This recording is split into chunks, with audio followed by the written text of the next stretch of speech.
Assalamualaikum warahmatullahi wabarakatuh. Di sini kami akan menjelaskan Perang Diponegoro tahun 1825 sampai 1830. Perang Diponegoro adalah perang besar di Jawa dan berlangsung selama 5 tahun, dari 1825 sampai 1830, antara pasukan penjajah Belanda di bawah pimpinan Jenderal De Kock melawan penduduk pribumi yang dipimpin Pangeran Diponegoro. Dalam perang ini diperkirakan bahwa sekitar 200.000 jiwa rakyat terenggut, sementara itu di pihak serdadu Belanda korban tewas berjumlah 8.000 orang. Perang Diponegoro merupakan salah satu pertempuran terbesar yang pernah dialami oleh Belanda selama menjajah Nusantara.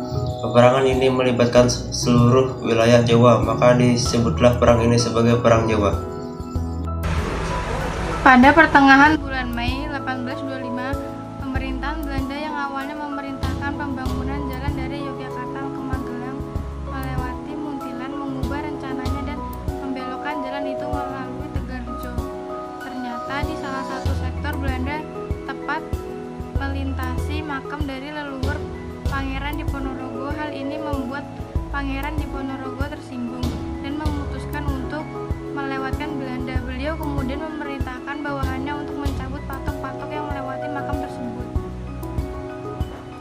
Karena dinilai telah memberontakkan, pada 20 Juli 1825 Belanda mengepung rumah Diponegoro. Pangeran beserta keluarga dan pasukannya menyelamatkan diri menuju barat hingga desa Dekso di Kabupaten Kulon Progo dan meneruskan ke arah selatan hingga tiba di Gua Salargo. Sementara itu, karena tidak berhasil menangkap Pangeran Diponegoro, maka Belanda membakar habis kediaman Pangeran Diponegoro. Setelah penyerangan itu dimulailah sebuah perang besar yang berlangsung 5 tahun lamanya. Sebanyak 15 dari 19 pangeran bergabung dengan Pangeran Diponegoro. Perjuangan Diponegoro dibantu Kiai Maja yang juga menjadi pemimpin spiritual pemberontakan.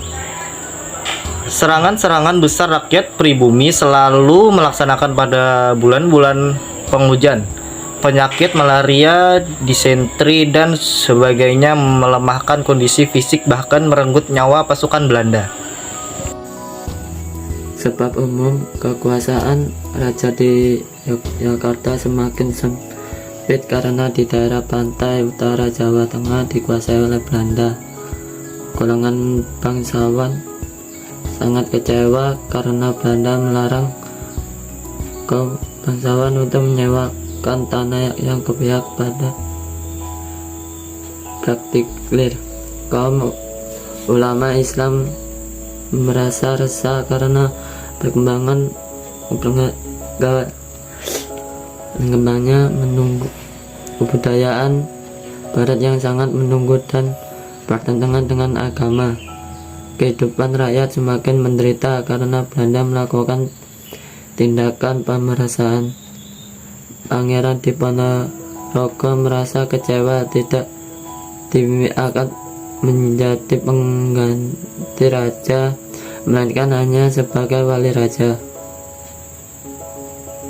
Sebab khusus, Belanda merencanakan pembangunan jalan yang menerobos tanah Pangeran Diponegoro, dan maka leluhurnya Pangeran Diponegoro dengan tugas tegas menentangkan rencana itu sebagai untuk unjuk protes. Patok-patok untuk pembuatan jalan dicabut dan dikenai dengan ombak-ombak. Puncak peperangan. Pada puncak peperangan, Belanda mengerahkan lebih dari 23.000 orang tentara pada tahun 1827. Belanda melakukan penyerangan terhadap Diponegoro dengan menggunakan banteng sehingga pasukan Diponegoro terjepit pada tahun 1829. Kiai Maja ditangkap, kemudian pergerakan Mangkubumi dan panglima utamanya Sentot Alibasa menyerah kepada Belanda. Akhirnya, pada tanggal 28 Maret 1830, Jenderal de Kock berhasil menjepit pasukan Diponegoro di Magelang. Pangeran Diponegoro menyatakan bersedia menyerahkan diri dengan syarat sisa laskarnya dilepaskan. Maka, Pangeran Diponegoro ditangkap dan diasingkan ke Manado dan dipindahkan ke Makassar hingga wafatnya di Banteng Rotterdam pada tanggal 8 Januari 1855.